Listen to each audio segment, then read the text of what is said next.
Hi, everyone. Thank you for joining us today. We are excited about this Behind the Scenes of Puppets webinar. We are the Art of Movie Making Film Festival. We are the only film festival that is 100% dedicated to shining the spotlight behind the scenes in TV, games, and film. And so our unique award categories are things like Best Prop, Best Stunt Performance, Set Design, Set Build, Puppets, Costumes, Hair, drone footage, and more. So be sure to check us out on Film Freeway and see what categories we have and get your submissions in for our annual award in October. As a film festival, we aim to be more than just an annual award and an event. We provide networking and educational opportunities throughout the year, like this webinar. And we would love for you to follow us on Instagram at TAMM Film Festival, Film Fest, and also on LinkedIn and YouTube, just as the Art of Movie Making Film Festival. And then stay tuned for our upcoming event, which is happening in Atlanta, June 20th to 22nd. It will be our first time in Atlanta. And if you have a film or game trailer, we are still accepting them. We are screening at the Look Cinemas, which is regular AMC style big screen. So it's a great place to show off your film or your game. And then we have a vendor day where you can demo your prop making or your company or whatever it is that's related to behind the scenes. And we are accepting submissions for vendors for quite a while. So check us out at TAMMFF.com. And then I want to thank all of our volunteers. We could not do this film festival without them. If you would like to volunteer, you can check that out on our website as well. And everyone who has attended live here today, we appreciate your support and being here. And we will have time for question and answers at the end. So as you're watching, be thinking about like, what else would you like to know? And if you're watching on YouTube, please be sure to hit the subscribe button and like this video, share it with your friends. And I would like to introduce a couple of people before I start. First is Aldea Gerard. She is the creative director of the film festival, and she will be moderating the questions when we get to the end. And then now I would like to introduce Kevin Sherwin, who is the creator of our 2024 winning puppet category, How Do You Milk an Almond? And that was an amazing, fun satire short. And then he's now also our puppet category lead, and he will introduce the rest of the webinar and our guests. Well, it's really a delight to be introducing our guests and speakers. As Laura mentioned, I was part of last summer's festival with my short film. I've also had the privilege to actually work with Brendnan and Andrea on a previous project and get to be like part of the behind the scenes and bringing ideas to life through puppetry. And it's just a really remarkable category that's at the TAMMFF Film Festival. Puppetry has the capacity to bring to life um, truly unique ideas. I mean, the range of the expression our guests will talk about. But in the meantime, I'll introduce Brenden and Andrea. They lead the dustyanddott company, which has been praised by the New York Times as a scene-stealing puppet, winsomely voiced and operated by Brendnan Malafronte. Brenden is a multifaceted artist, seamlessly blending the realms of acting, puppeteering, puppet design, and direction. As an actor, Brenden captivates audiences, effortlessly embodying diverse characters and bringing humor to every role. His most memorable credit is as Lumiere in Beauty and the Beast. His performance garnered a nomination for the Carbonell Award. He's toured the world performing on board the Disney Cruise Line and on the national and international tours of Annie and John Tartaglia's Imagination. Brenden was a professor of puppetry at Pace School Performing Arts, and he continues to teach and direct young actors at Red House Arts Center. And when Brenden's out of the frame, his puppetry skills take the spotlight. Breathing life into whimsical and fantastical creatures, Brenden makes them feel as real as the audience's own reflections. Brenden co-founded the dustyanddott company, where he writes, designs, builds, and performs with a touch of magic and a dash of creativity. He's earned a reputation as an all-around master of the imagination. He hopes to inspire the same in the next generation. Andrea Dotto is a seasoned Broadway performer and dedicated children's media producer. Dotto brings a unique blend of talent, creativity, and joy to every endeavor. From Radio City Music Hall to Lincoln Center, Dotto has graced the stages of some of the most iconic theaters.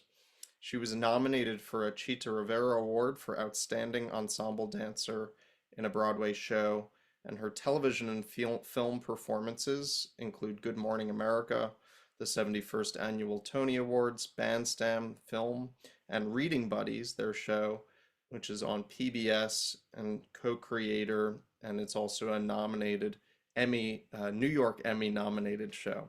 Some of her most treasured roles include Annette in Saturday Night Fever, Polly in Crazy for You, Missy in Marvelous Wonderettes, Kathy in Singing in the Rain, and Scuttle in The Little Mermaid. And off the stage, Dotto is the president of the Dusty and Dott company, where she co-founded with her husband, Brendnan Malafronte. She's the company's editor, producer, and showrunner.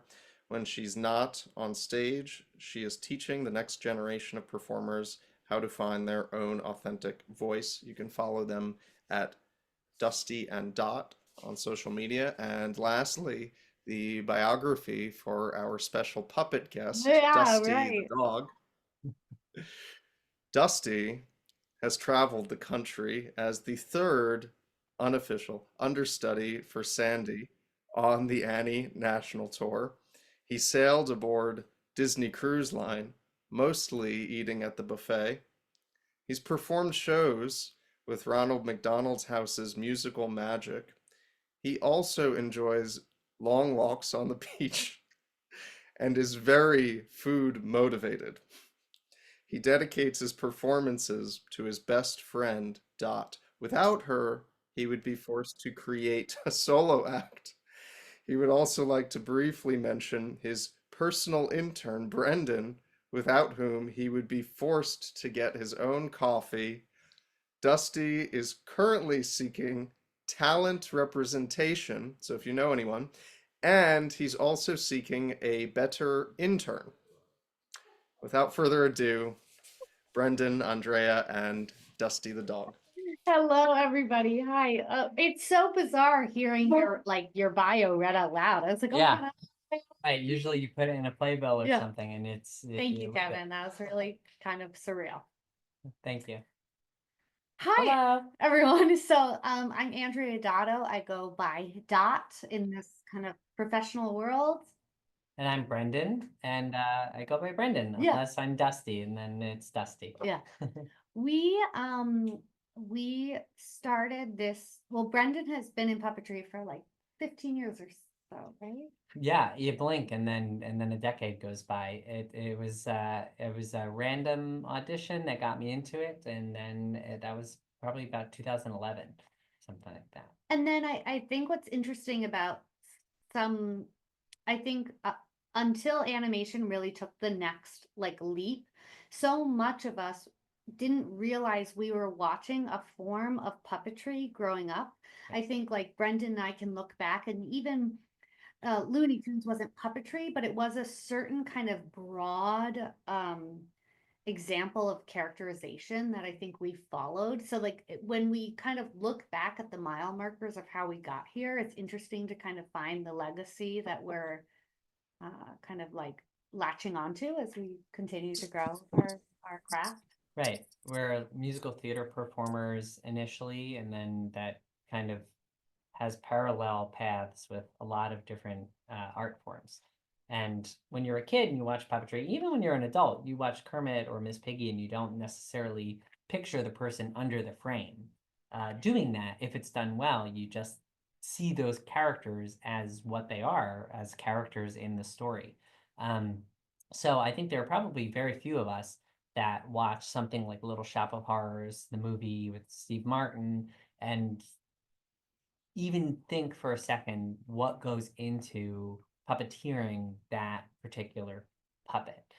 We are so enthralled with the story and the performances of those things. I'd be curious if everybody who's here could put in the chat a character that growing up they were like, I feel connected to them. Maybe I want to embody them. Maybe I know for us, as we've gotten to know each other, we're married now, but when we started to get to know each other, it was the characters that we latched onto growing up. It's yes, Cookie Monster. the art of creating a character is, I think, one of the first steps of creating a puppet. It's like ultimately you need to know what they like, all the same kind of intention work you do as an actor. Right. You have to do as a Yes, puppeteer as well. right. Dark Crystal was totally one of those. They used Yeah, different sure. puppets even for each. Yeah, Sherry Lewis and Lamb Chop. That was Yeah. I watched that growing up.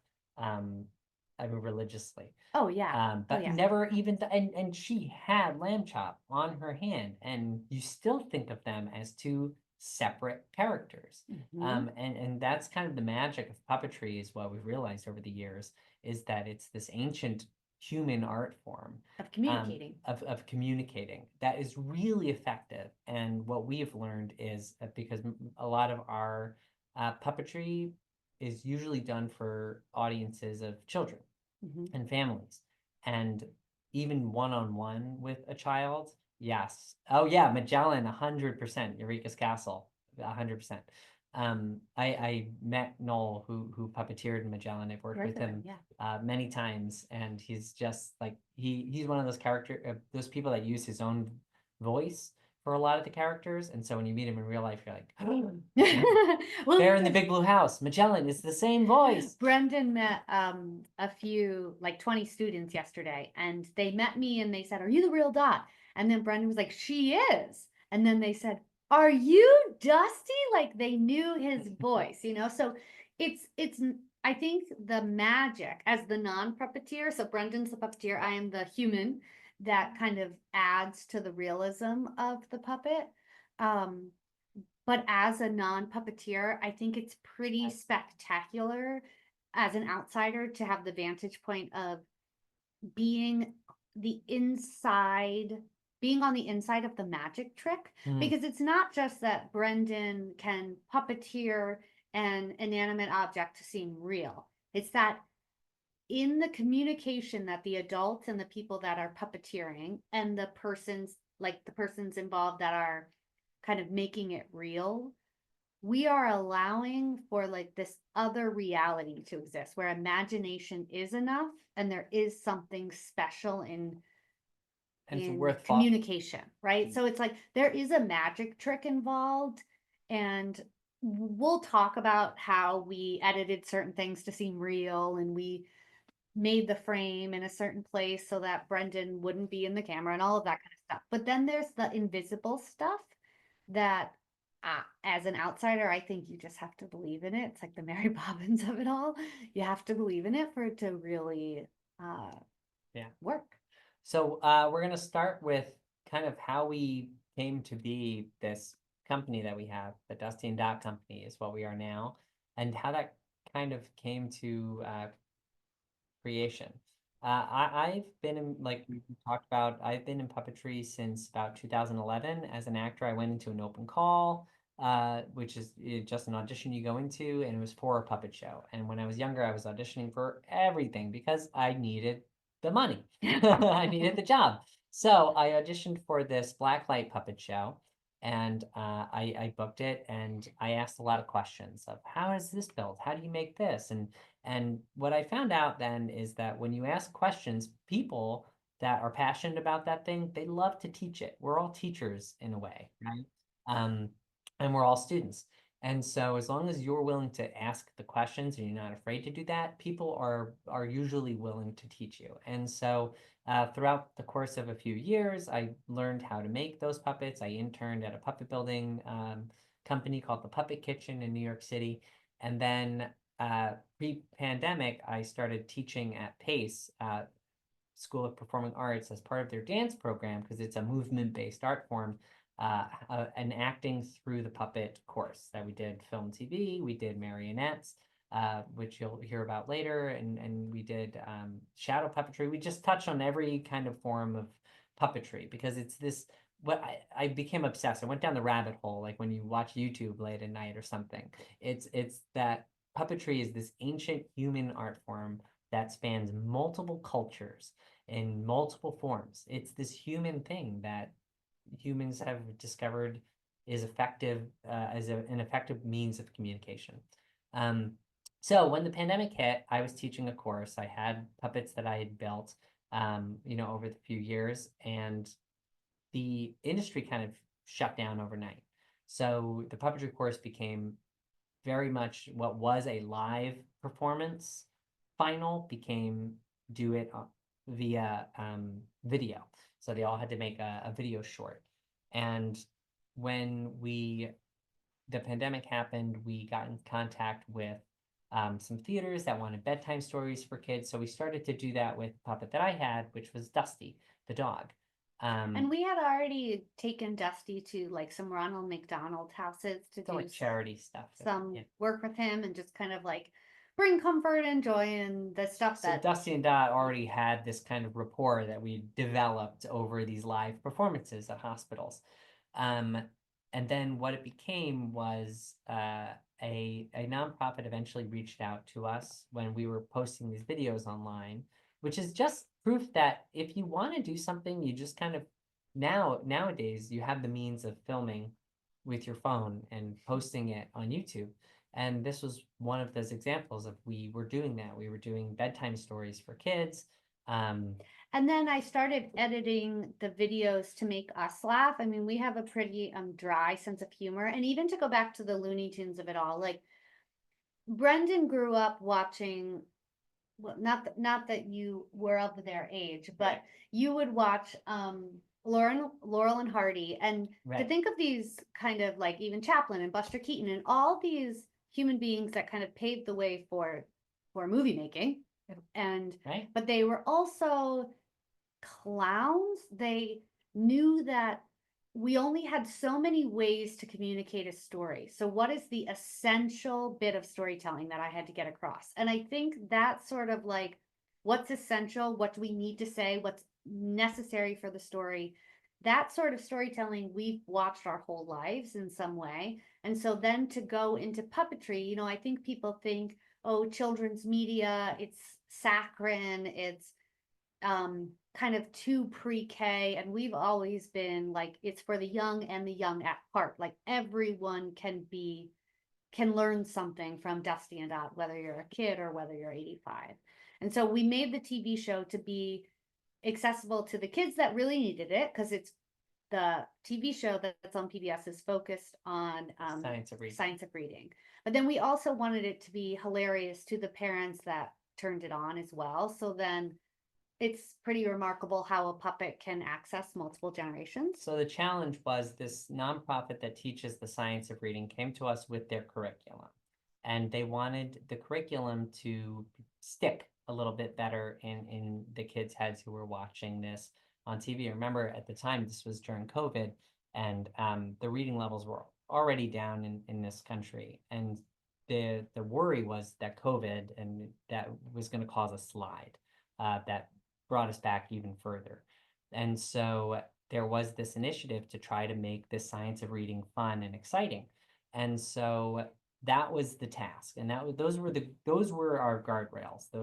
We have to include this curriculum as it is going to be taught in the school. Now, how do you make that stick in a kid's head? We have a narrative-based story that follows a character, Dusty the dog, through just a day in his life with his friend Dott. And through that day, you learn the science of reading.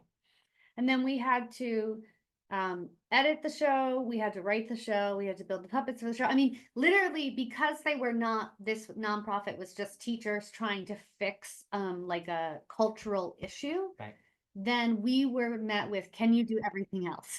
And we didn't necessarily know how to. So I can very much speak to the, like, even if you don't know how to have a certain skill, if you have the trust of yourself to fail before succeeding, like you're gonna have definitely fail, but like just to give yourself the space to try. There was no way that this TV show would have happened if we didn't just say, well, let's try. So we tried editing, we tried puppet creation, we tried props design, and experimented. And then we were able to create something brand new. Do you want to talk about Alphabet? Yeah. So the character you see on the screen is a character on the Reading League's Reading Buddies, which you can find on YouTube as well. We this is a character called named Alphabot, and she is Dusty and Dott's friend and co-teacher and learning tool and Wi-Fi router, and she can pretty much transform into anything that we need to teach this science of reading. So what you see is kind of an initial sketch of what she was, because we didn't just want to do a blackboard with eyes. We wanted this to be a character that the kids would be excited about when they saw. And if we can excite them about this one particular aspect of the science of reading, then we've already won. That's the goal. Is we all enjoyed, if we enjoy doing something, it's gonna stick. And that's like the name of the game, is how long you can stick it up in here in the head. Yep. So you see the initial sketch, then the next kind of redesign animated sketch, and then we don't have the knowledge of how to rig electronics or anything like that, but we do know how to build puppets. And so what we ended up doing with her face was having our friends who also at the time, remember this is the pandemic, everybody's learning how to bake banana bread. And so some people learned how to edit. So you're right. So some people learned how to edit, and some people learned how to animate. And already we had friends that were artists. And so we reached out to all these people and we thought, hey, do you think you could do something like this?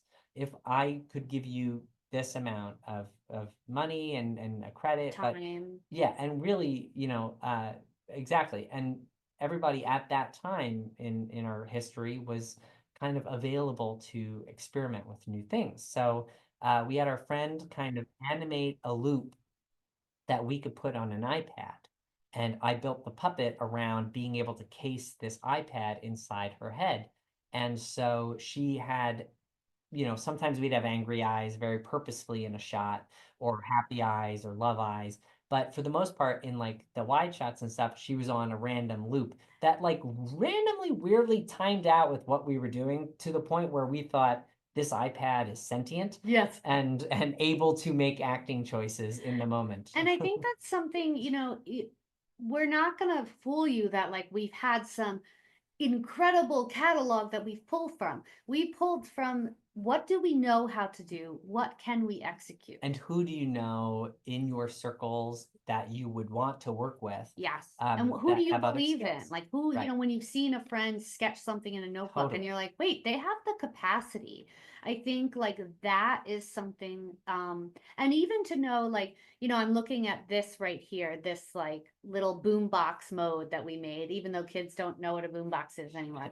That one's for the parents. Yeah, that's for the parents. And Brenden would just like to go into a Home Depot or a Joann's and to look around and to be like, what materials interest me and how can I maybe incorporate them in a design? Because I, as of being the outsider and watching the design process, there's so much experimentation that has to happen. And so it's just getting practice in letting your imagination go in that direction, I think is a huge attribute, even if you don't have like tons and tons of resources. So these are two other puppets that once we realized there was more subjects that we had to cover, then we were like, how can we make these interesting? And we just pulled from characters, kind of stock characters that we've created, and made different forms of puppets. Right. So this is Mary and Marty. They're garden gnomes in the show, and they teach a vocab word every episode. So they bring up the word and they give you the definition in the first segment that they have. And then in the second segment, they use it in a what is a very theatrical or Looney Tunesy slapstick, Laurel and Hardy-esque sketch. And they were kind of based on I'm like Burns and Allen. Yeah. Thank you.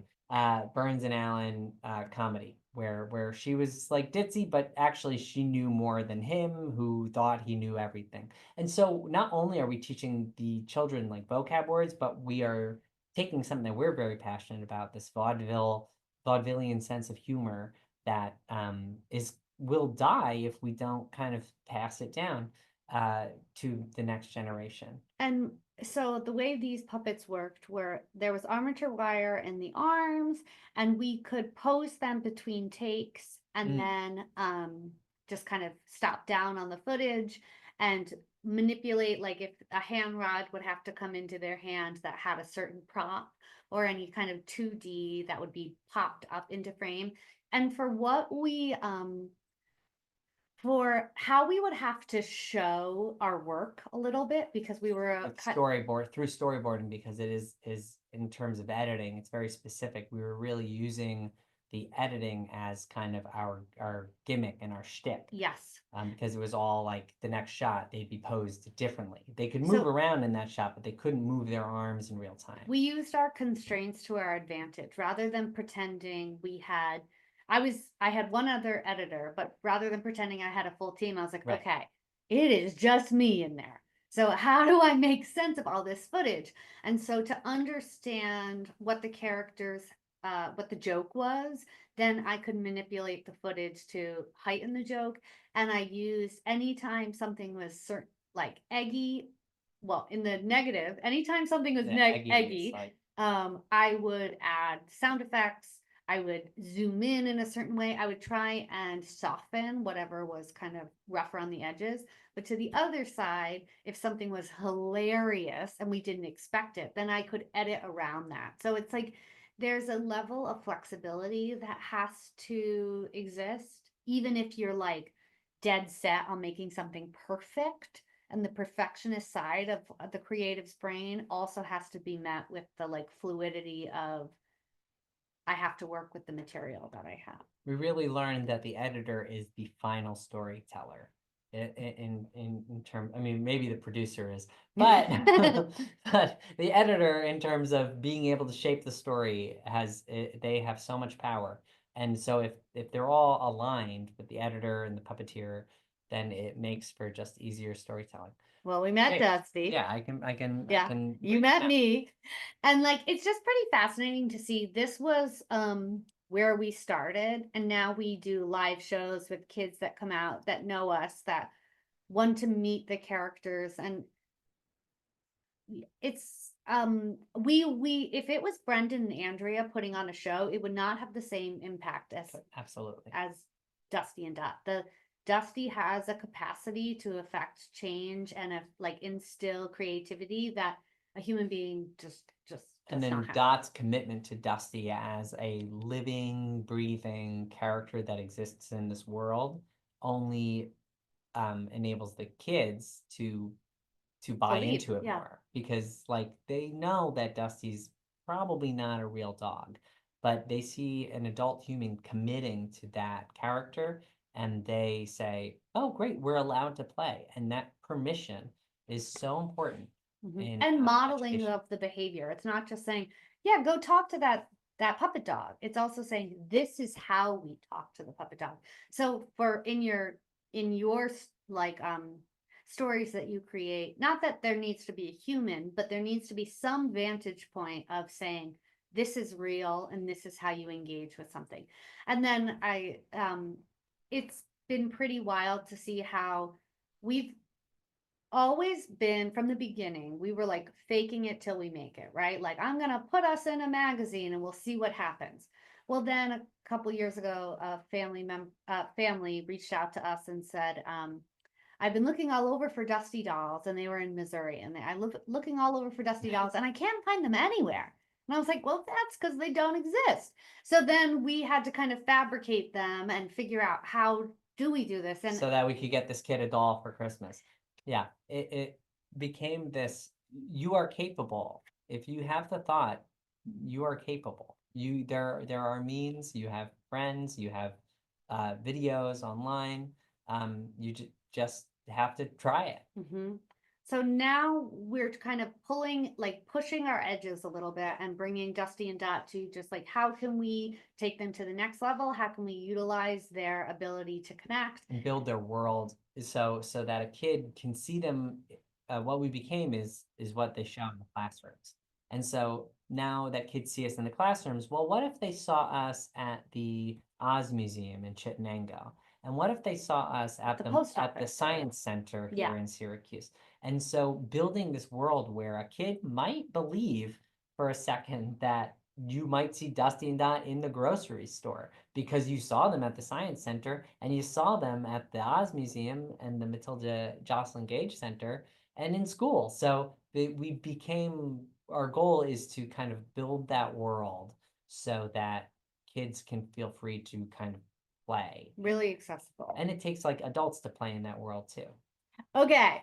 So then we got to ask certain things of like, will you Yes. build, I think I can say this in this community, will you build a vagina puppet? For an all-female comedy festival. And I was like, well, we can, but it can't go on Dusty and Dott's brand. So then we this had is to when we've exceeded like the world of the children's media, and we're like, how do we also build for, not something as saccharine?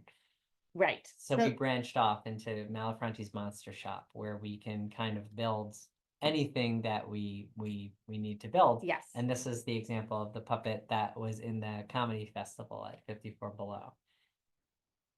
And that's who we are. I mean, I'm so fascinated to hear people's questions or anything like that.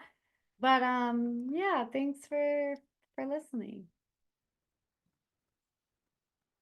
Well, thank you so much, Brenden and Andrea. It's just incredible to hear the story of your show, what you've accomplished, what you're continuing to do, the positive impact of your shows, and the education advocacy and the actual education of it. So super inspiring. And yeah, I so resonate with what you were talking about, how the medium itself and sometimes what feel like limitations actually give you ideas.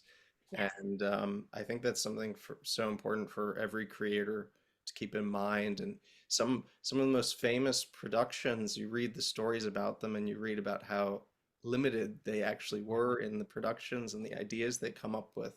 And I know in my experience, some of like the best ideas actually came out of practicalities, that I just needed a cut so that this character could move somewhere, and that kind of thing. So it's an incredible medium. So cool to see what you're doing, and with the Monster Shop, and just how versatile puppetry is. So Thank you. That's exactly right. we can open up to questions. Does anyone have any questions for? Actually, Kevin, we're going to do questions at the very end so that our presenters have time to do their thing. So absolutely. Up So next. allow me to introduce our second speaker, Winona. Winona Bechtle is the Director of Partnerships at the Bob Baker Marionette Theater, where she has played a key role in expanding the theater's reach and securing its future. She's led fundraising campaigns that support the theater's move to a new location and forged partnerships with institutions like the Academy Museum and the Natural History Museum. With a background in arts management and nonprofit strategy, she is dedicated to preserving Los Angeles's cultural heritage while finding innovative ways to engage new audiences. When she's not wrangling puppets and partnerships, she enjoys serving on the board of Los Angeles Film Forum and Vidiots, supporting nonprofit film in all forms. Thank you so much, Winona, for being here.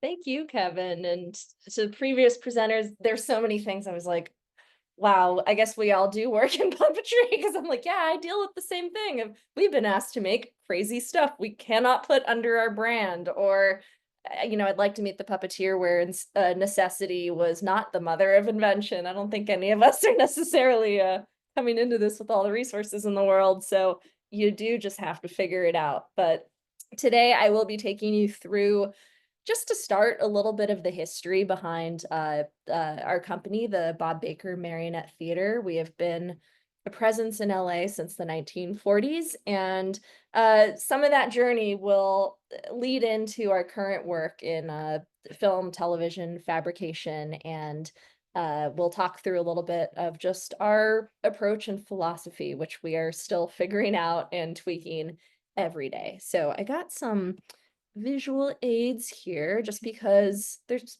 too many cool photos in our archive. I had to pull them up, but I'll preface this by saying a lot of what I'm going to be talking about today, I learned through the process of putting together our book. So over COVID, this was like the one good thing that came out of COVID was we had the time to go through almost 100 years of archives and put together a history of the Bob Baker Marionette Theater in this book, Enchanted Strings, which if you visit our theater, you can pick up a copy. They're also online. But if you're curious and want to learn more, this is our book with a foreword by Jordan Peele, who studied puppetry in college. So just who is Bob Baker? We have this name at the front of our theater. Who was this person? This is a very young Bob Baker on the left here. He was born in Los Angeles, California in 1924. And you can kind of see the garage behind him in the little picture of him on the car.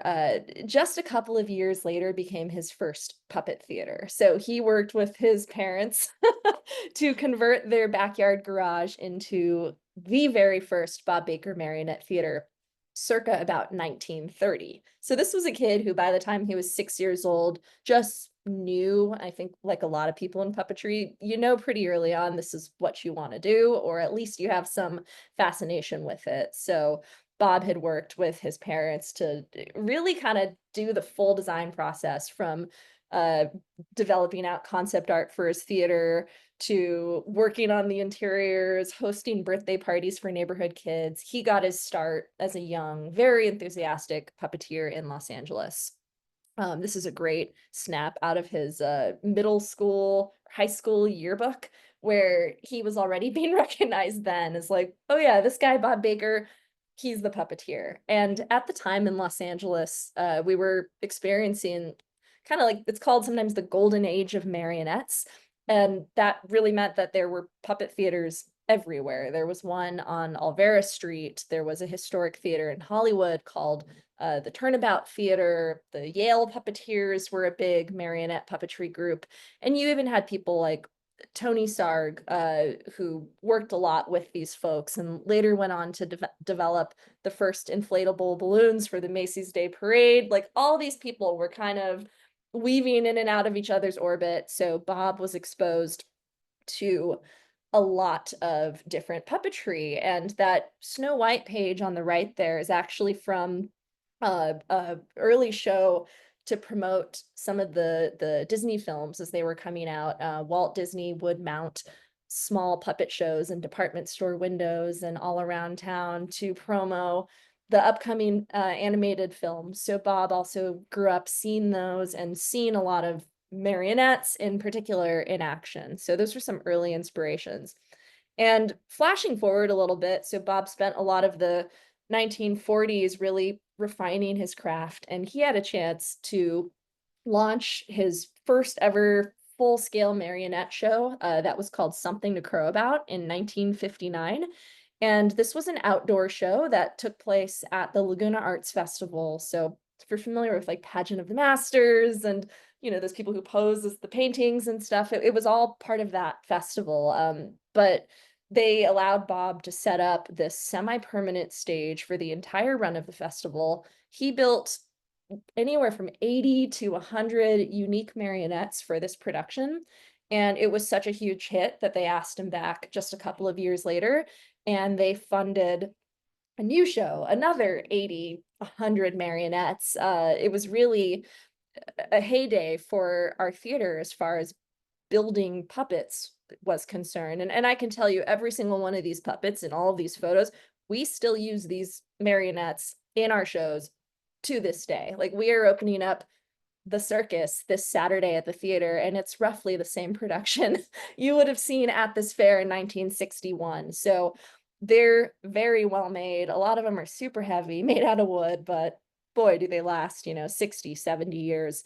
And Bob's approach was very like all encompassing, truly like an early experiential entertainment from start to finish. You would be completely immersed from the moment you picked up your ticket, the scenery, everything around you, the way the puppeteers were dressed. He approached it as kind of a full experience. So yeah, that's another great shot of how deliberate he was from concept to design. Like he knew exactly what he wanted and had a really meticulous process for creating it. And I think at this time, or at least I can really see the connection between like the world of like filmmaking and fabrication and how he approached these shows early on, because it was just a real understanding of how costume plugs into color, plugs into choreography and staging. He was doing it on such a scale at the time that I think really gave him a sense of the potential of this art form to be super impactful on video, photograph, kind of every type of medium. And a lot of his puppets were built for early television shows. So these vegetable puppets, which were featured in that Something to Crow About show, were also repurposed for, I want to say it was on KFI TV, a very early Southern California television station, for a show that I can only find like record of in a couple of TV programs that was called Veggie Tales. So same name as the animated one of 50 years later. But these puppets were also shot for this television show. So a lot of them just have close-up details that might not have necessarily mattered when you're seeing them at Laguna Arts Festival from 50 feet away, but they're so meticulous and well made, and it makes a little bit more sense when you think about that people would be experiencing them via close-up shot as well. This is another very early television show that Bob Baker worked on that was called Adventures of Bobo. So that's Bob on the left there with, I forget the actress's name, but she was the voice of Bobo the clown. But this was, I think, the first televised production on KFI TV, one of the first television shows in all of California. And Bob really was just, like everybody at the time, figuring out how do we build and shoot and stage for TV. So thinking about these things is truly in our blood at the theater. And there were just not a lot of rules at the time for what puppets could do on film or in television, because it was just still so new, but we were figuring it out as we went. And concurrent to Bob's early work in TV, he also wanted to expand his footprint and have a permanent home in Los Angeles. So he saw this building for sale, which was just slightly north of downtown LA, and it actually functioned as a scenic painting shop. So it had really high ceilings because that's where they used to paint those giant old Hollywood backdrops. They would hang it from that ceiling and do all that work in there. So this building in and of itself had a lot of film history. And he converted it into like a two-part theater and studio. I will say, I'm not sure if any of you are from Los Angeles, but a lot of people out here know us for, oh, a theater that does puppet shows for kids. But how we started was as much of a studio as it was a theater, and you could see it as you drove by the building when it first opened, that the studio really was front and center.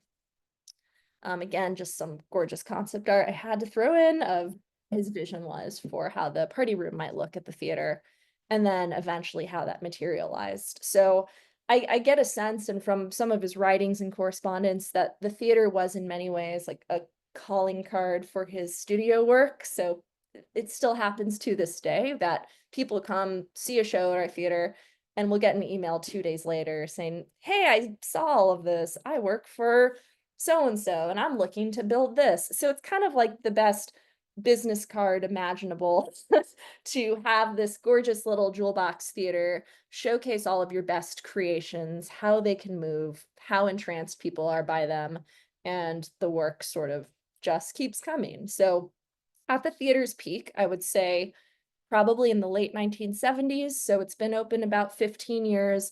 Bob and his team, very much like when I say Bob, I sort of say it in the way you can understand Jim Henson, where it's like there's a creative director, but thousands of people who are working to make this all happen. But by the time, let's say 1980 rolled around, Bob had created about 3,000 unique marionettes that were part of our collection. This is how some of them used to hang backstage.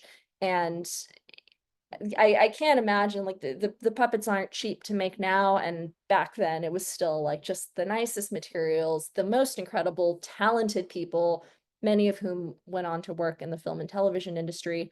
They're just meticulously, immaculately built, and we have an unfathomable number of them. So it was kind of overwhelming, I think, just to you know, even now to figure out, okay, what do we do with all of these? How do we maintain them? And kind of just a question for the ethos of the theater.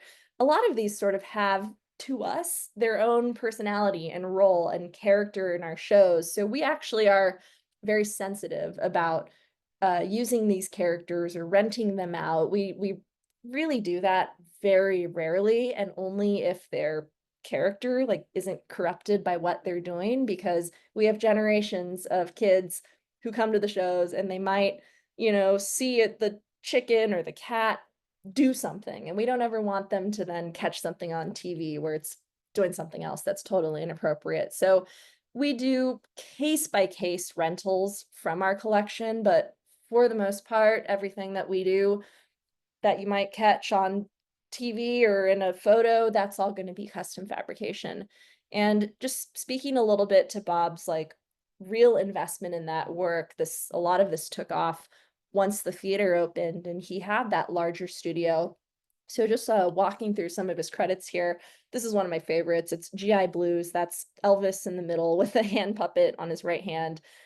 So they immediately got a lot of high profile projects, not all marionettes. I mean, it's still the case to this day. So you'll see those are hand puppets. We do occasionally make shadow puppets, hand and rod. I'll say we dabble, but our bread and butter tends to be marionette fabrications. Bob did a lot of work for Vegas shows. This is yeah, just giant celebrity caricature heads that he created for a show that Anne Murray was doing. He also worked a lot with Liberace and Liberace's family. So for commercials, for little bits on their TV shows, we do have a box in our theater where you open it up and it's just like dozens of unpainted Liberace heads. So there's still some of these remnants that I find around sometimes, and occasionally I have the question like, what is this for? And then I have a fun mystery to solve. So yeah, this is another great one. It was actually a deleted scene. I imagine Bob was not happy about that, from A Star Is Born. So there was supposed to be this kind of like Judy Garland singing with the little puppet and this kind of tiki sequence, and they shot it, and you can find it in some Stars Born deleted scene extra thing, but Bob kept the puppet and all of the documentation from it, and I think was very proud to be on set.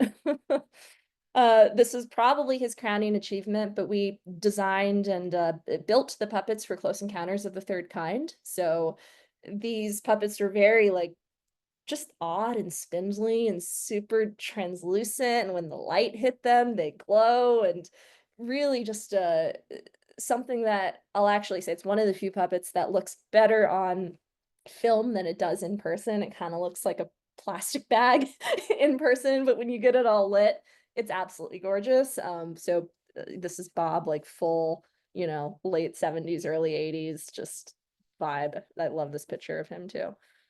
And something else that I really should mention, because it did bolster our workshop in the fabrication process, is our longstanding relationship with Disney Studios and Disneyland. So this is a photo of Bob in his kind of later years, probably in the late 80s, 90s. We were hired to fabricate collectible marionettes that were sold at Disneyland and eventually Disney World. But our engagement with Walt Disney started long before that, and even before Disneyland existed. I saw someone said in the chat that they were from Oakland, so maybe you know the story of Children's Fairyland, which is a children's amusement park that predates Disneyland by some years. And rumor has it Walt used to hang out there getting inspiration from Disneyland, and one of the people he met was Bob Mills, this young man on the left there. And Bob Mills was a puppet builder and puppeteer up at Fairyland, also a friend of Bob Baker.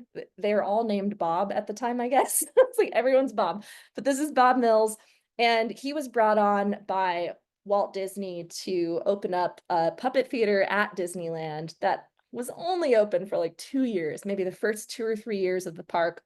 And apparently Walt just loved marionettes. He loved puppets, and this was something he wanted at Disneyland day one. So Bob Mills used to come to Bob Baker with a lot of questions, a lot of like insights, and they would work together frequently. And we actually, Bob donated all of these puppets to our theater some years ago. So you can still see them performing in our shows, and we have this legacy collection. But that work kind of led to some word of mouth references. We eventually started fabricating the window display items for Disneyland. So these are some of our studio shots of just duplicates upon duplicates for things like 101 Dalmatians and Sleeping Beauty. We also did window displays for Bed Knobs and Broomsticks. They're just countless pieces, approval stamps, concept art from the park at this time. And they liked Bob's work so much that we did eventually move to fabricating items for Disney World. So one of my favorite pieces that we have at the theater, Bob worked on this Figment puppet that was shot during a video sequence for Journey into Imagination. And this was one of those theater mysteries that for years I would see these Figment drawings around and I'm like, what did we do with Figment? I couldn't figure it out. And we had to go like all the way to the VP of Imagineering and like literally talk to Tony Baxter, who happened to know what these were for. So sometimes you got to be patient at the theater. It might take like 5 years to get an answer to your question, but this is one of those mysteries that we solved for the book, and now we finally know why we have all this Figment stuff. But just to kind of put a capstone in Bob's amazing work, this is Bob towards the end of his life. It's like such a poignant photo to me because when he passed away in 2014, the theater was struggling, and it was on, kind of at the end of a 10-year period of just downturn after downturn after downturn. Bob was very elderly. Digital effects had emerged, so a lot of the work had dried up. There were cuts to LA Unified School Districts. Field trips weren't coming. It was just a bad time for the theater. So before he passed away, he had to sell the building and had amassed a really critical amount of debt, like hundreds of thousands of dollars of debt. So he passed away believing that there was no hope and no future for the theater. So when I started there, it was very shortly after he died. And it was myself and a group of volunteers who just thought, well, let's go day by day. And we knew we had something great. We had no idea if we could get ourselves out from under the mess, honestly. And we had an eviction looming over our heads. So we did everything we could between 2014 and 2018. And then when we finally got evicted, because of course they had to build apartments where the theater was, we were on the hunt for a new home. And I will say in those 4 years, we worked our butts off. We did as many projects as we could and had like just enough momentum to get into a new space. So we made it to a couple miles north up in the Highland Park neighborhood of Los Angeles. This is our home now with a newly restored marquee that we just finished a couple of months ago. But this building was the former York Theater. It's a 1923 vaudeville theater that we've moved into and made our home. So it's got a beautiful stage. We moved all the puppets, we moved the chandeliers, and now we are a thriving nonprofit organization with not just volunteers, but actual paid staff. It's unreal. Still lots of volunteers, but we really dedicated ourselves. One of our biggest projects was restoring our workshop. So I'll say a lot of the fabrication kind of stopped at the theater in the 80s. Our last original show was developed by Bob in 1984, and not many puppets were built after that. So when all of us stepped in, we had to do years of R&D to figure out, how do you build something of this quality? Like, what are the tricks we need to learn? What are the modern tools and safer chemicals? Because a lot of what they used, I'm just like, how do you not all have cancer? Like, it was so dangerous. So we really wanted to upgrade things to make sure it was a safe environment. And this is actually very much how our workshop looks to this day. It's pretty dreamy. It's on what was the old stage of the vaudeville theater. It's small, but we get a lot done there, and I'll show you just a little bit of our approach. I'll just kind of run through this, but how we like to phrase it is like we're sort of a full process partner. So from conception to execution to performance, most people, when they approach you wanting a puppet, they don't really know what to ask for. They're not sure, what can it do?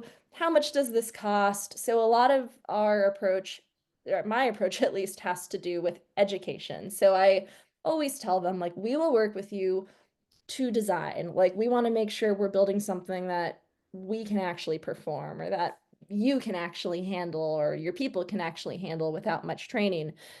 We also do the R&D, so we experiment. Sometimes we have to develop new things. That's all part of this collaborative process. Our workshop does handle all fabrication. So because we're still a fairly small organization, we work a lot with freelancers, so it's a great environment in LA to support this type of work because we have a little company called the Jim Henson Company just down the street from us. And so a lot of those people do incredible freelance. So sometimes when we need something that's a little out of our range, or someone's between projects, we often call on help for things like wig making or specialty costumes or electronics. So our workshop sort of contracts and expands depending on the work that we have coming in. We also do all of the finishing. So we recently invested in a professional paint station, everything we need to make the puppets look really, really good. And we also have a unique angle here that I know gives us a lot of value with our partners when it comes to promotion. So because the theater has a reputation in Los Angeles, we will get calls that I think other folks might not otherwise get, because we can also provide a venue. We also have a social media following, and we can promote things. We have an email list. We have a reputation in LA where when someone says, oh, this is made by Bob Baker Marionettes, it means something here. So that is something we lean on quite a bit in being a partner after the project launches as well. I spoke to this already, but this is kind of just something I use to explain to people, like, what can a puppet do? But we use a lot of our classic characters for reference if people really like the nose or the way something's eyes blink. It gives them just an easy library to draw from. Just some of our cute puppets here. What else? I mentioned a variety of kind of fabrication styles. So usually we'll do hard cast bases. So not quite wood, even though sometimes we do that, but we can combine that with natural materials, super stylized expressions. The mouth can move, the eyes can move. Sometimes we have puppets where the eyebrows are even mobile. So these are all just features that we like price out and build depending on the client need. This is some of the animation I was talking about, just a few things that many of our characters can do with eyes, mouth. Some of them even can stick their tongue out. We get a lot of requests for smoking puppets. Not sure why that is, but a lot of puppets that people want them to smoke something, so we can also do that. We do a lot with motorized wings and mechanics, and then breakaway puppets that kind of split all the way apart if people want that. Those are just a few of the features in our arsenal. And just to show a couple of the projects in the last few years, it really runs the gamut here, but these are all people who approached us with no idea what they wanted. So I'll say half of the work is just figuring out, like, matching the budget to what it is they need and making sure like we're kind of protecting ourselves along the way as well. But this was a fun one for Harry Styles' last new album. And I like this one particularly because they really wanted to make sure that the outfit was right and that it looked just like the music video. So they actually had us collaborate with the costumer who like made all of his clothes for that video, and had him make tiny puppet clothes for our marionette here. So sometimes that'll happen where clients can be so particular about a certain thing where they'll just say, oh, we're just going to put you together with the human costumer that does Harry Styles clothes. Or I think there's a slide coming up where there was a wig maker, and it was actually like a real like human wig maker who they wanted to come and make it for the puppet just right. But this is another piece we fabricated some marionette kind of caricatures for what we do in the shadows. These were a little bit more like Baroque style, like they wanted them to move a lot more jerkily, not super smooth. Like they wanted them to look like old puppets. So we worked on that project with FX. These two actually both had very particular hair. So these were ones where the talents, hairstylists or wig makers actually worked with us to make sure the puppet hair was 100% accurate. So even though sometimes, I'm sure we could figure it out, but we're always like, hey, cool, the more the merrier, get to meet new talent. But these are portrait puppets we worked on for Dita Von Teese and Kendrick Lamar. Kendrick was an interesting one because this is like such an LA timeline, but his people reached out to us and they wanted this puppet for the first show of his world tour, which was in 9 days. So like little over a week that we had to like design this, get approvals, build it, and ship it. So would not recommend working on that timeline if you can help it, but we made it work. And I will say he was one of the most enthusiastic learners, really wanted to do a good job of it because he opened up the show by picking up this inanimate, it was like a ventriloquist dummy, and using it to like rap along to his first song. So we had to go out there and teach him how to use it. So that's also just something that has, I think, contributed to our success, is that real full service. Like we will figure it out. If they ask us to go out and he doesn't know how to puppeteer, he needs to learn in 2 days. Okay, great. We'll do what we can. And I think that's a delicate line to walk because we don't ever want to overpromise, underdeliver. But it's something I think we're getting better at, is how to set expectations and set people up for success when our work is living out in the world. And just some of the last ones here. This is a great one. I would recommend you watch it later. It's a PSA we worked on called A Puff Before Dying, which was like a again, this is like the smoking puppets. This one was for a safety ad of not to smoke weed and drive. But they wanted like Team America style, which we get that request constantly, like all the time. People want Team America, which is good because usually that just means like kind of 3D printed, So we worked on this Team America style PSA, and their big ask was that the puppets, in a very gory way, get into an accident and like explode, and it was the most like practical effects stuff we've ever done, and a really cool way to learn something new about the process.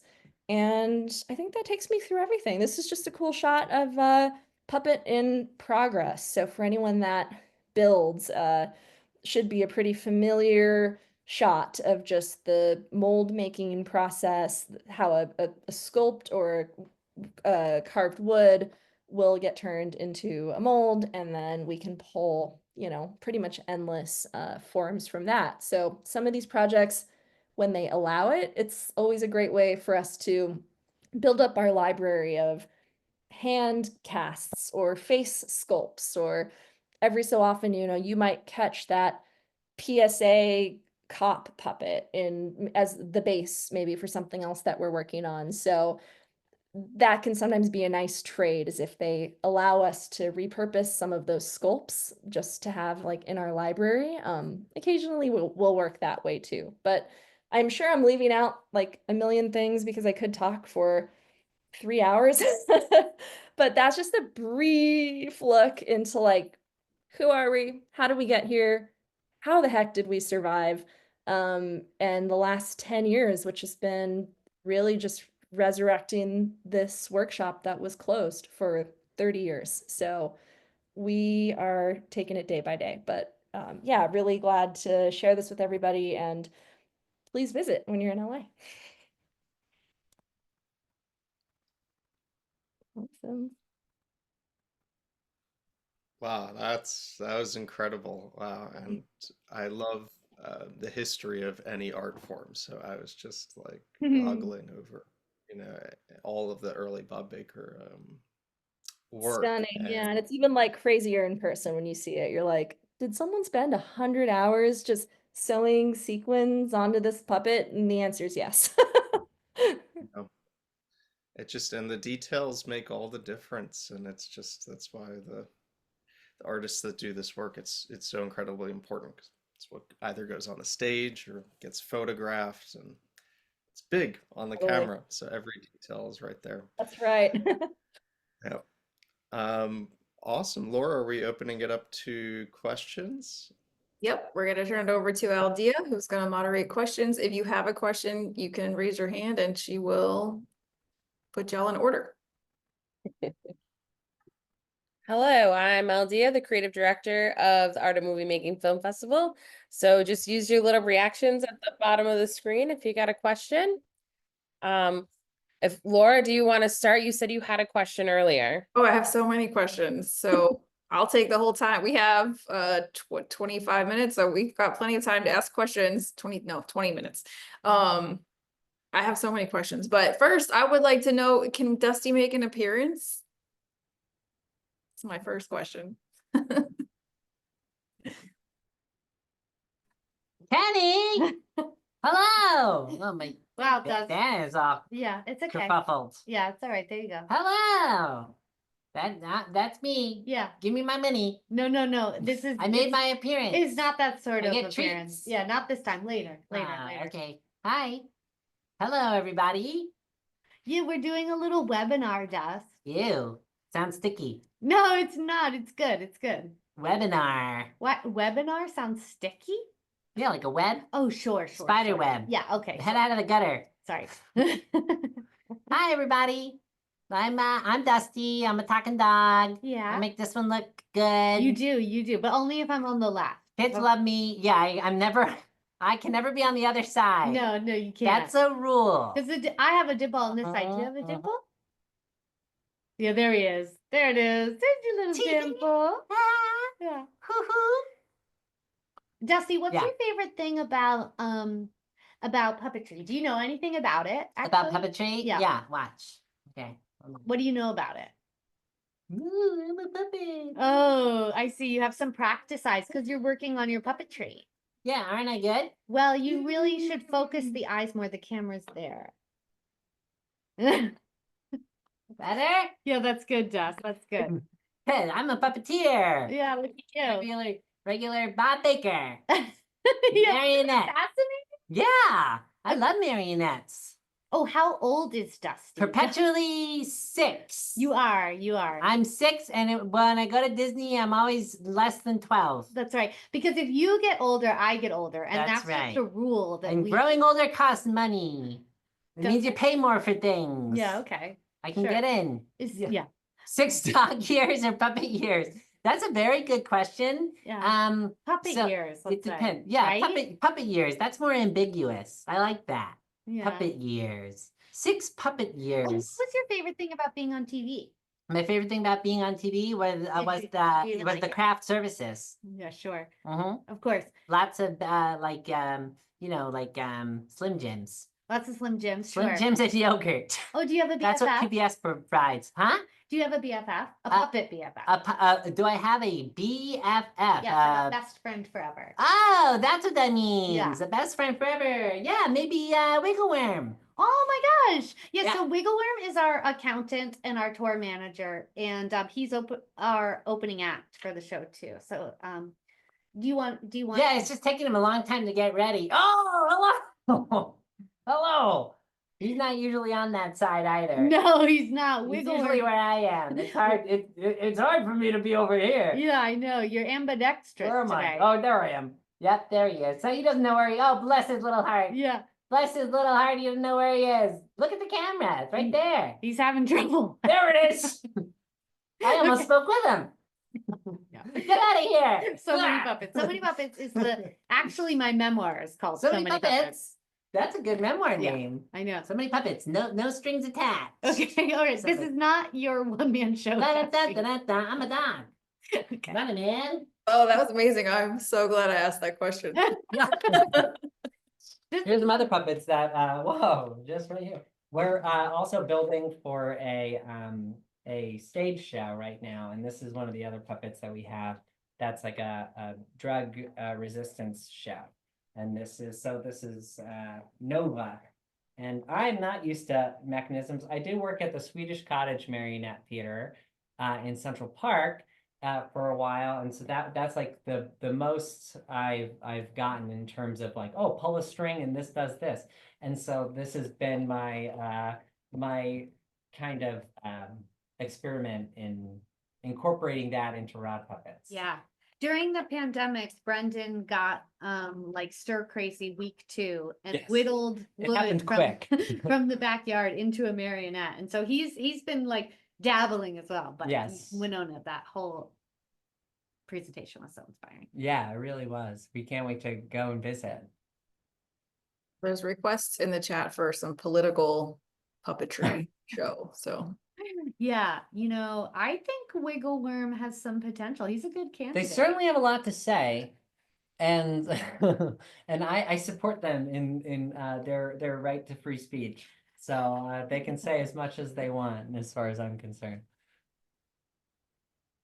Althea, do we have anyone else put up a hand for a question?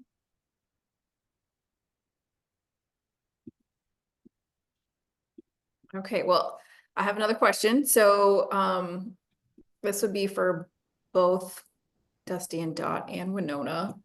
When people come to you for projects, what is something that's like a challenge or something where they're like, I don't, they come to you saying we need this, but you're like, that can't be done, or that isn't how it works, or whatever. What's the misunderstanding between what I think a puppet is and what it really is?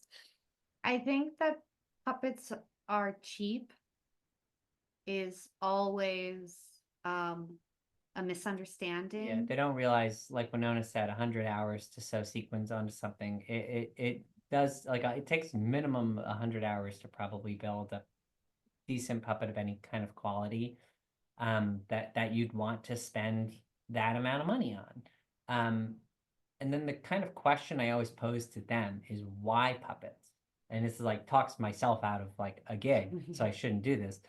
Yes, puppets, but what I do is, why puppets? Why do you need to use a puppet for that particular character? Why isn't that just a person in a costume? Why isn't that an animation? So why puppets?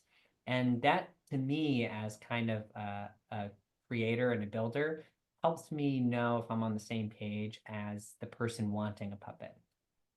If the answer is like, I don't know, because I like puppets, then it seems like, oh, so you're using puppets as kind of like a gimmick, but you're not necessarily thinking about the puppetry when you're writing this piece or when you're directing this piece, which means that it's kind of an afterthought or used as a gimmick, and it's going to be harder to incorporate that into your art.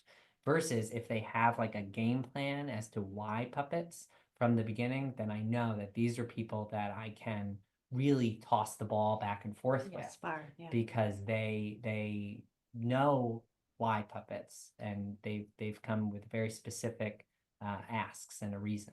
That's helpful for me. What would you say, Winona? I totally agree. And I was laughing because I also think I talked someone out of hiring us recently. So I'm like, are you sure what you don't need is just taxidermy? Right. And they just needed taxidermy. Yeah. But yeah, it's I think I know I mentioned like it's the education piece, and it's a hard, it's a tough call to make sometimes, because you know you at least for us and for many years it was like, oh yeah, let's take everything we can get. And to a degree, like there were parts of that where like, yes, we did just have to build our profile and some things were break even, but these days we operate a little bit more under the belief that like, do what you do best and partner for the rest. We kind of say that internally a lot, because sometimes we will get approached for something that I just know we're not the best people for this, or this isn't what they want. And if there is something that they really do need from our services, that's where those kind of studio partnerships, freelancer partnerships can really come in handy. And um, you guys will definitely be getting an email from me after this, because like I there's was a gonna, lot of things where it's just like, it's not really what we do, but we could work with somebody to do that. And I think that that's a really great way to just support the industry as a whole, because there is work there. It's just like you kind of have to get creative with how you handle it. And the hardest thing to explain to people is just it's the time and the money. How long does it take? And that, as a result, will affect how much it costs. So we have, as a result, experimented a lot with different materials. We do 3D print some like puppet heads. We'll do 3D modeling and tell people like it's not going to last 60 years. It's probably not going to last 2 years. But if you have that budget, then and give us some renderings, we can 3D print it and then paint it in-house. So I think it's just figuring out how much we want to bend without breaking. 3D printing is interesting. That was my question for you, Mhm. is if you 3D printed some things. We have some, Yes, the Harry Styles head, for example, was 3D printed. And when we don't do that is when I think it's a little bit more like artisanal, like for Kendrick Lamar, where they wanted like the soft wig and all of these different looks and these custom sunglasses. But for Harry, it was sort of like almost like Barbie and Ken style, where it was like hard sculpt hair. And that was one of our first 3D printing projects. We are not at the threshold yet where we have a 3D printer in-house, but that's where we partner. We know a lot of folks who have incredible studios out here. We email them the files, and a couple of days later, we have a great resin print that comes back to us pre-sanded, and then we do all of the what we do best. So the painting, the stringing, in many cases, the actual puppetry for the event. So yeah, 3D printing has been a great tool. And Bob, I know it's definitely in the ethos of what he would have done, because he experimented with different types of materials, production styles his entire life. So I'm certain that if he were still alive today, he would be fascinated by laser cutters, 3D printers, like all these amazing tools that we have. Cool. Yeah, I had a quick question for all of you, for our presenters. Something I think a lot about, like in my own work, is one of the reasons we make scripted entertainment is we're trying to do something that's linked to reality, but then of course there's the element of stylization, and like stylization comes up even in the most realistic productions. Realism's just another style, but of course, like puppetry brings us more to mannerism and real stylization and fun and fantastic movement. But it's interesting because puppetry can play in that whole spectrum. Um, and here's more the question part. Like the entertainment we watch, TV shows, movies, theater, like it's always responding to culture, it's responding to moods, it's responding to tastes. And I think puppetry and marionettes is so contemporary. I'm curious, like, and even when people ask for historical things, it's part of what's going on in the culture. Like, I'm curious, have you just noticed any like trends of what's happening like this year, the past couple years? Is there a big difference from 5 years ago, from the pandemic? Just love to hear what you think about that. I've noticed a huge uptick, like massive. And even the things we don't work on, I feel like maybe we're getting out of it a little bit, but for about like 5 years, it felt like every rap or hip hop video had a puppet in it. Like, or it was like a kind of Muppet style puppet that was like in the music video. I saw it in Chance the Rapper. We were approached by Snoop Dogg for a project. We made the puppet for Kendrick Lamar. For whatever reason, there was like this zeitgeist moment where it was like everyone in hip hop wanted a puppet. And I don't know what that was.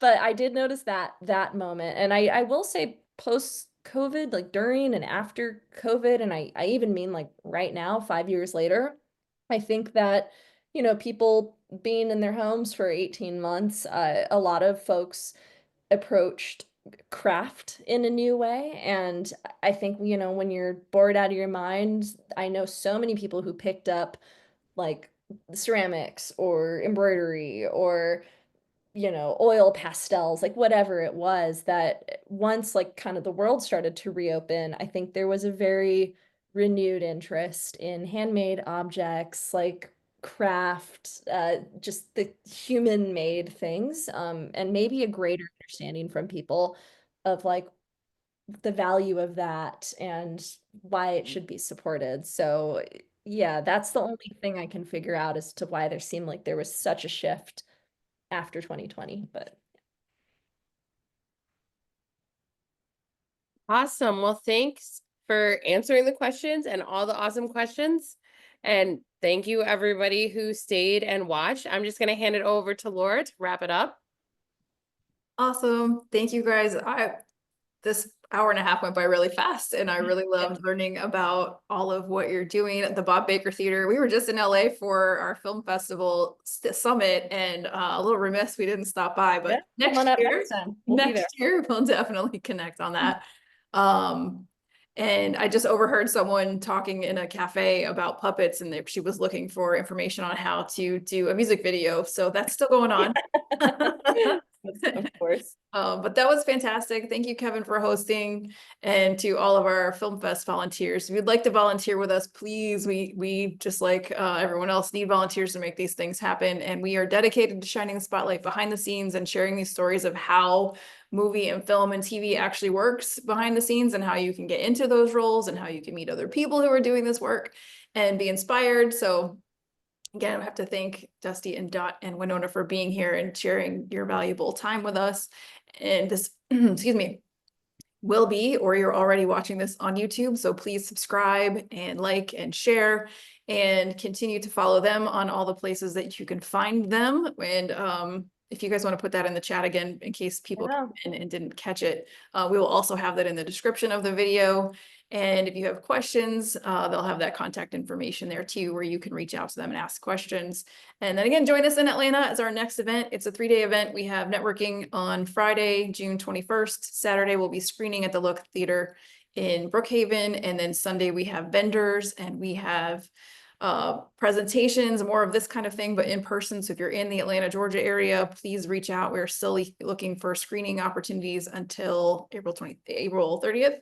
And then we will be looking for vendors. So if you make puppets or props or do stop motion or something to that effect, we would love to see you there and have you share your art with us. And yes, Kevin says, reminder, please share your puppet work with us in our puppetry category for the film festival. The annual award is in October, and Dusty will be making an appearance, and you might not want to miss it. It's going to be amazing. And so please stay tuned for that. And I guess I should then tell you where to find us, which is on the TAMM Film Fest on Instagram, TAM Film Festival, the Art of Movie Making Film Festival on YouTube and on LinkedIn.